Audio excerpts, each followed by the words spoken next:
Si Kuya Nats po. Ang paksa natin ngayon, magsasize tayo ng circuit breaker at saka ng conductor para sa aircon.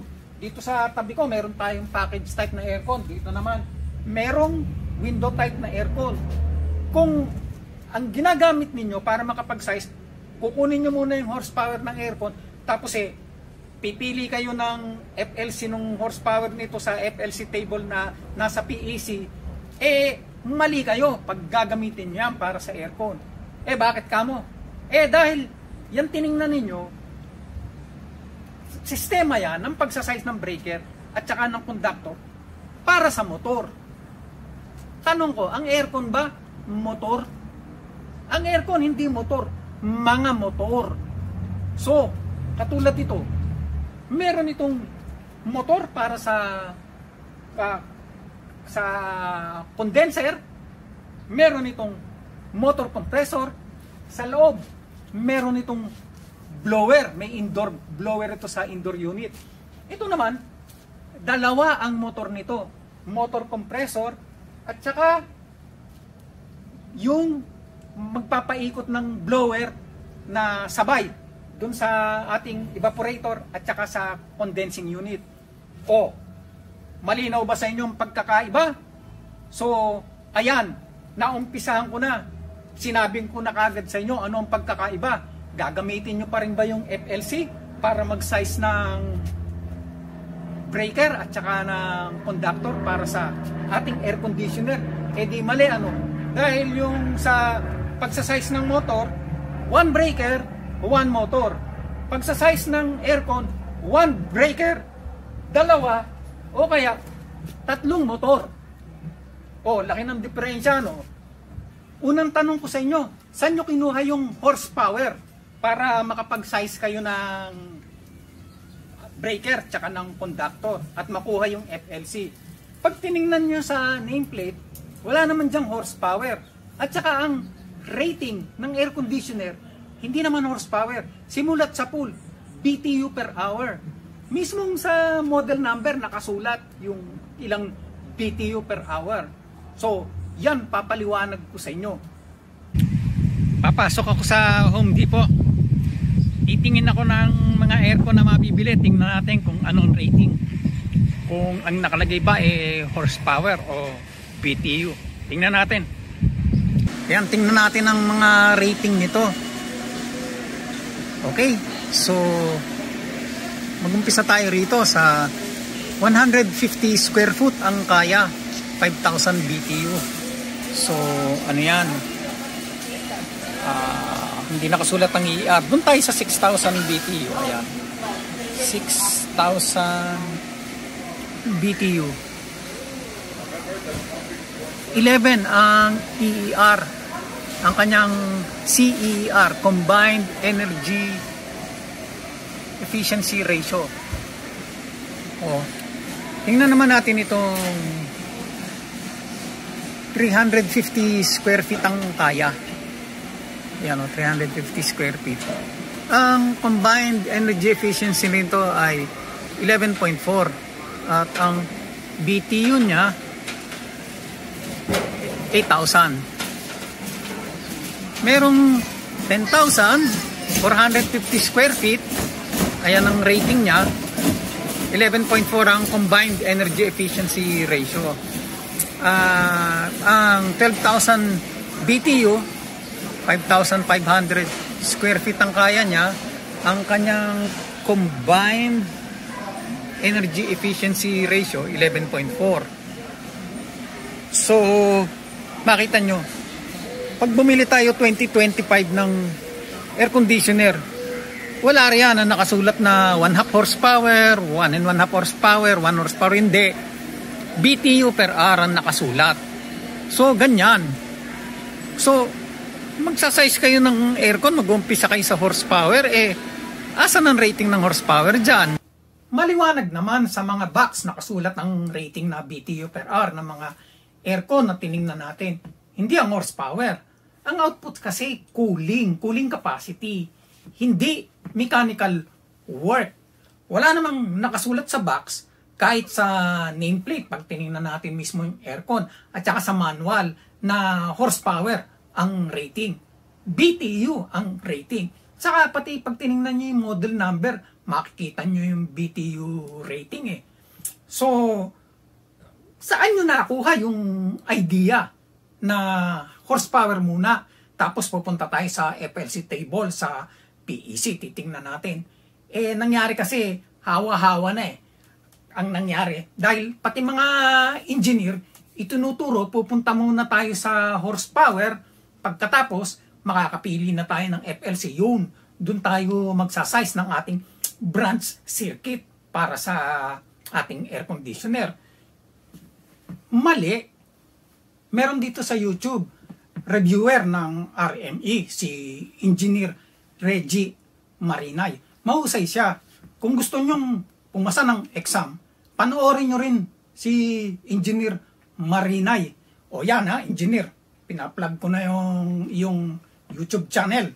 Kasi malamang may mga tuturo siya na lalabas sa exam. Pero pagdating sa sizing ng branch circuit ng aircon, nagkamali siya. Itinuring niyang motor ang aircon. Ganon din si Engineer Marites Pangilinan. Sabi sa acknowledgement ng Philippine Electrical Codebook, siya ang gumawa ng Appendix D at saka nung example D2 kung saan kinalculate niya yung service equipment na bagay dun sa bahay, dun sa example. Eh, pumunta siya sa FLC table nung 1.5 horsepower na motor. Ayun, nagkamali siya ron. Tinuring niyang motor ang aircon. Malamang kasi ang alam ninyo, naituro sa atin yung equivalent horsepower ng mga aircon. Halimbawa, yung 12,000 BTU, ang equivalent yan ay 1.5 horsepower. Tulad nito, typical AC equivalent values of horsepower to BTU per horsepower per hour.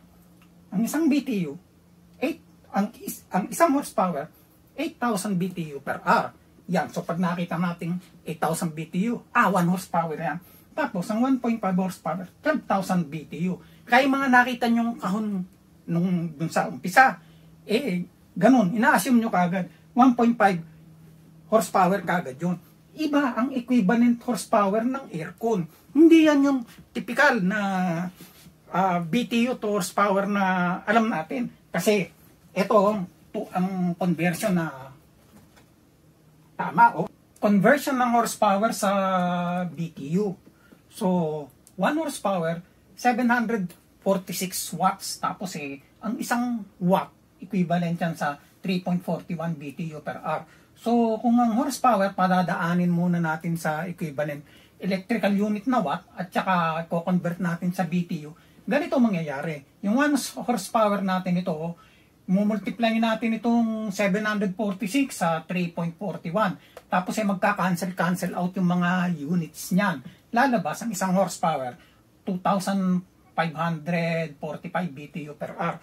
At pag minultiply natin ito sa 1.5, ito ang equivalent BTU per hour niya. No? Tingnan nyo, layo, 1 horsepower, 8,000 dito, 2,545 lang. 1.5 horsepower, 12,000 dito, layo sa 3,800. Ganun din, pagka kinompute natin kinalculate natin yung 8,000 BTU, convert natin sa horsepower, divide natin yan sa 2,545, 3.14 horsepower ang makukuha natin. At pagka 12,000 BTU, 4.72 horsepower ang makukuha natin. Ito sa totohanang conversion ng horsepower to BTU, dadaan sa watts. Pero tingnan nyo, kaiba 8,000, 1 horsepower dito, 12,000 for 4.72 horsepower.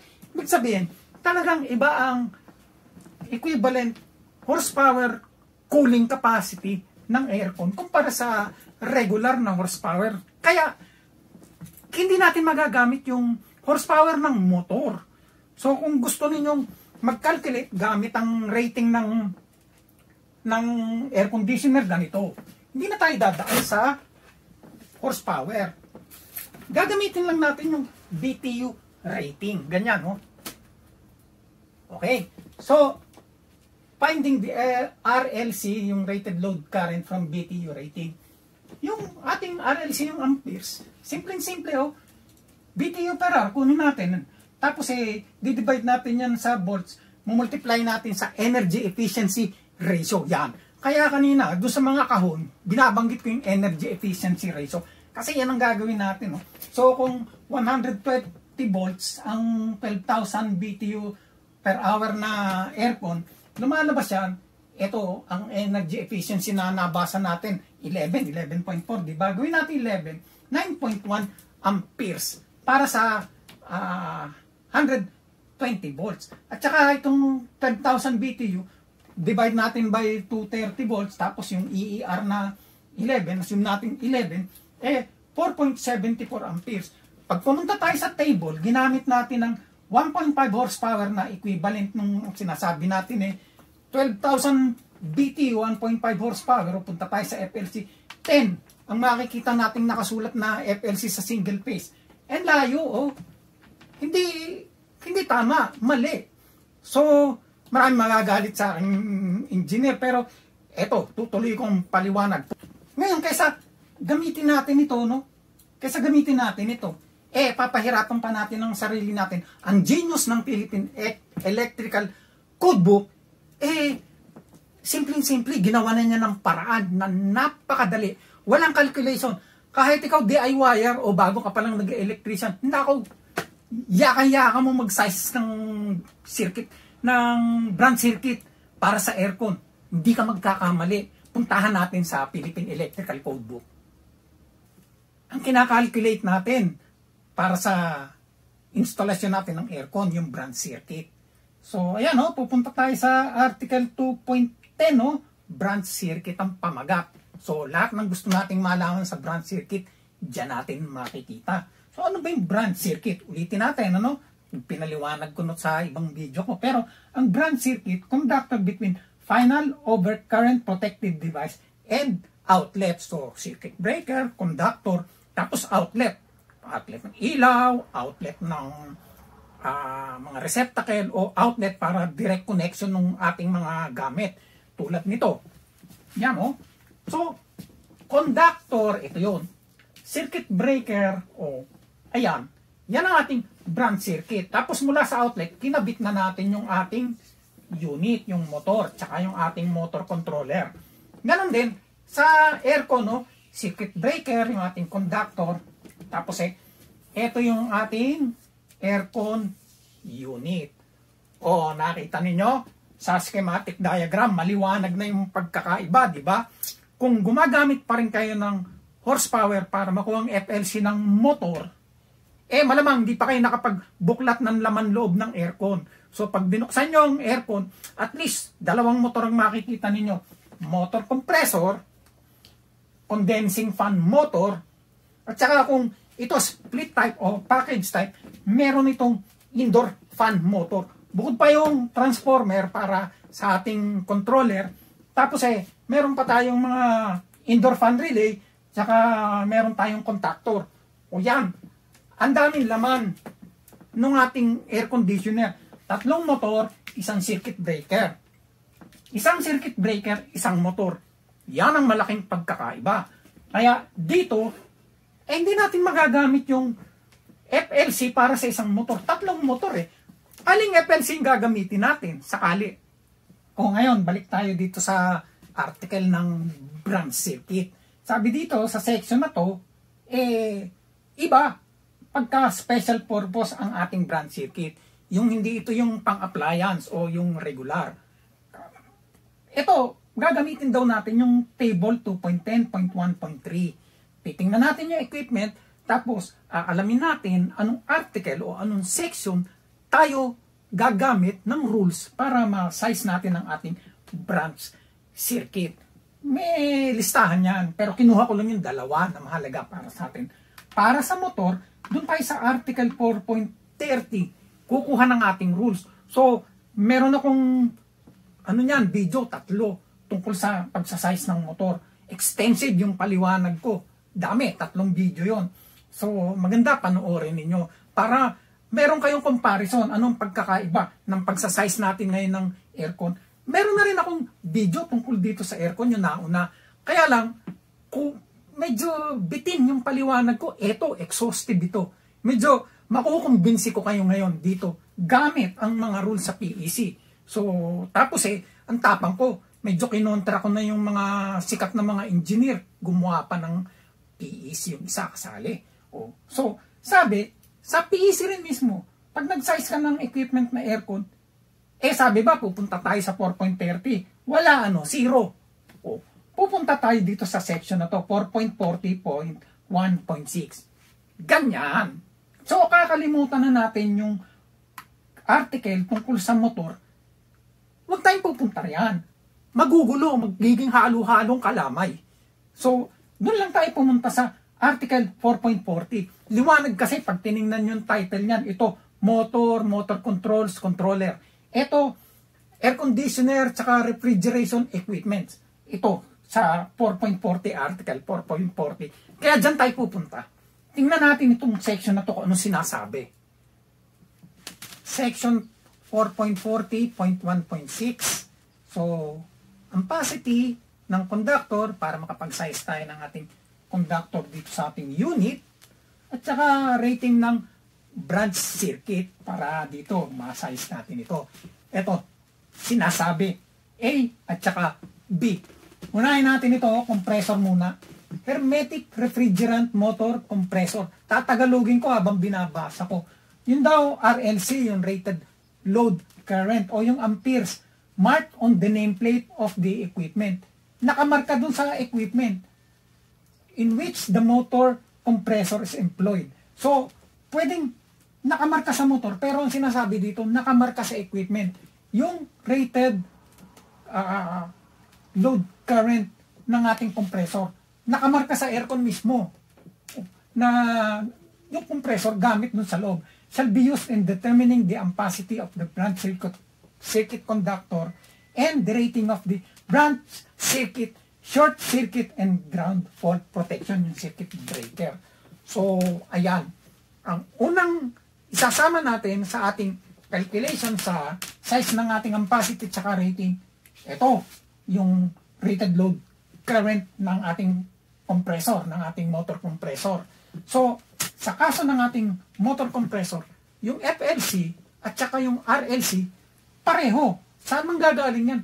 Sa nameplate. Doon natin mababasa.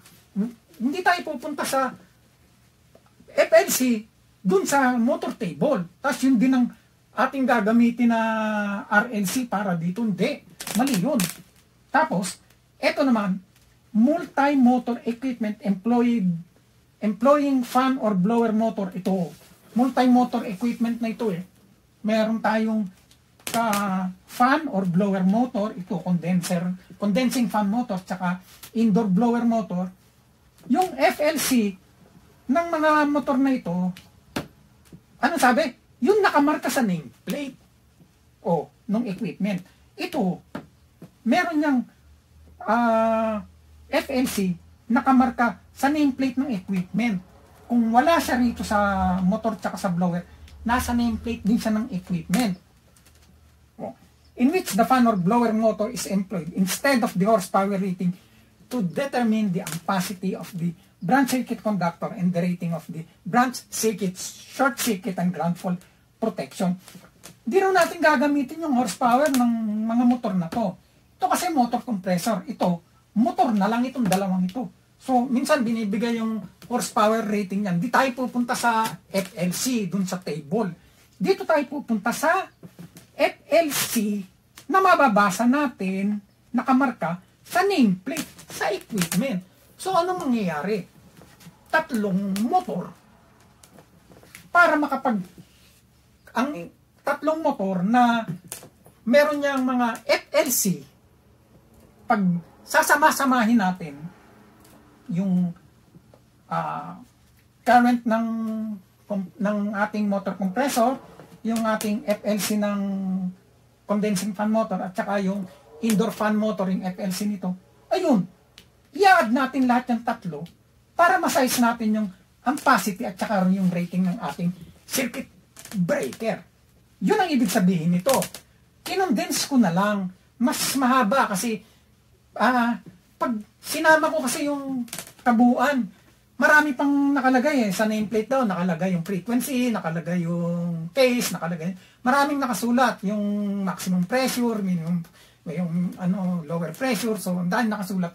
Ito yung mahalaga. Mache-check nyo naman mamaya ipa-flash ko din dito sa video na to yung actual na section sa Philippine Electrical Codebook. Sa huli lalagay ko itong section 4.40.4.3, ang implikasyon ng binasa nating section kanina. So para makapili tayo ng ating ampacity ng gagamitin na conductor, pagsasama-samahin natin yung sum ng rated load current ng lahat ng motor compressor. Kaso maliit lang naman yung ating aircon Hindi katulad ng sa mga industrial at saka sa mga commercial na minsan may 2, 3 compressor. So isa lang. So yung compressor, i-multiply natin by 1.25 kasi ito 100% plus 25% ng highest rated motor compressor. Dahil sa kaso ng mga aircon, kadalasan ang highest rated na full load current, yun lang sa motor compressor Tapos idadagdag natin yung pang sum ng full load current ng ibang mga motor.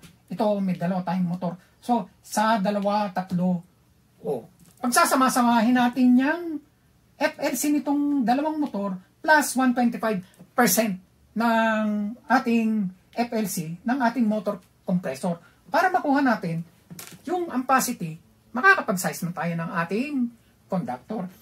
Yun naman sa rating ng ating circuit breaker, itong gagawin natin. Yung individual na bawat isa, kung meron man, sa kaso natin wala naman compressor lang. Tapos ang nangyari pa, ang ating compressor, ang largest load palagi sa aircon. Halos nagkakaganon. Ang rating nito, multiply natin sa 175%. Tapos, idadagdag natin yung sum ng ating mga FLC ng ating mga motor. Yun, 175% plus yung FLC nitong mga to, sa kaso nitong aircon natin, makukuha natin yung rating ng ating circuit breaker. So, kung may ibang motor compressor na load, dadagdag din natin. Hindi nga pala, idadagdag pa rin natin yung ating other load. So, yung indoor fan relay, tsaka contactor, pero maliit na lang. Sabi nung iba, ang multiplier between 175 hanggang 25% ng rated load current ng ating compressor. Hindi totoo yun. 175 lang not to exceed 175. Pag lang ayaw umandar yung ating compressor at saka lang tayo aakyat sa 225% ng rated load current. Ganun yan. Walang range.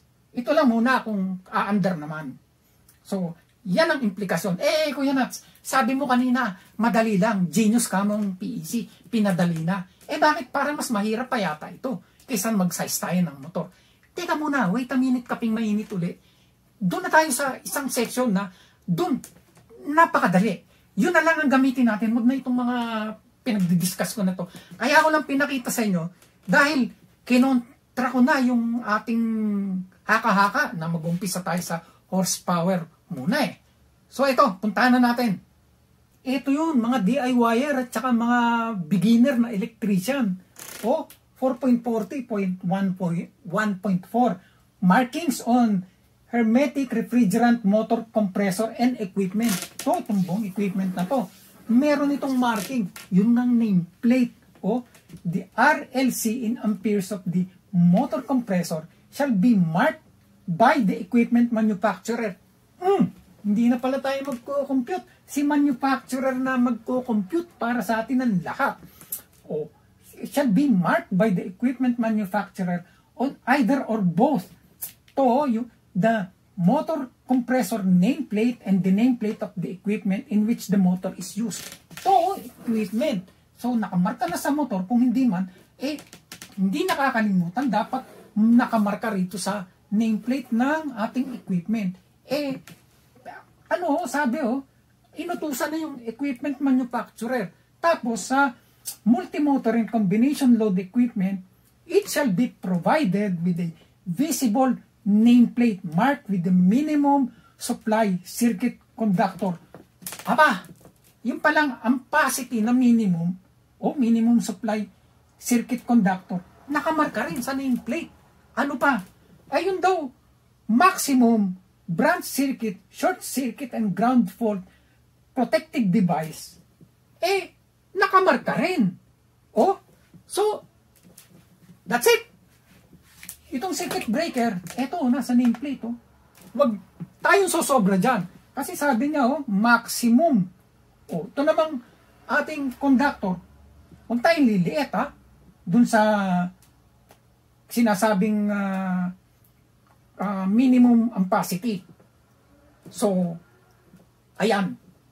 Tapos nauna kong binasa to. The ampacity shall be calculated by using part 4.40.4. Yung binasa natin kanina. Tapos counting all other motors and the loads operated at the same time. Yun. The branch circuit, short circuit, ground fault protective device rating shall not exceed the value calculated by using part 4.40.3. Ayan. Sarado kandado na. Doon lang tayo sa nameplate. So, magsasize kayo ng aircon. Naku, wag na kayong kumbaga ano ba yung kakalculate natin dyan? Punta tayo sa motor table. Walang ganun. Nameplate na lang. 2025 na. Padaliin ninyo yung trabaho ninyo. Saka isa pa, ganito. Bukod dun sa aking pinagsasabi mga rules, eto maliwanag sa Article 1.10. Requirements ito sa ating mga electrical installation. May requirement bago tayo gumawa ng ating mga instalasyon. Dito sa 1.10.1.3 na section B, installation and use.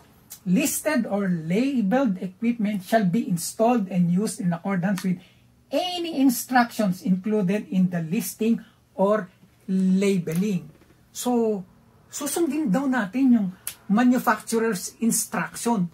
Kasama yan sa rules ng PEC. Dahil, pag hindi natin sinunod yung manufacturer's instruction, nagkaroon ng diferensya, tinaasan nyo yung rating ng circuit breaker, ano? Sabi, 20 lang, nilagyan natin ng 30, tas nasira. Ay, sira ang warranty nyo. Tsaka, hindi rin yun ayon sa rules ng PEC. Restrictive ang rules ng PEC. Kung alin yung mas mahigpit, kung yung manufacturer's label o yung rules sa PEC ang ating gagamitin, kung alin ang mas restricted, yun ang masusunod.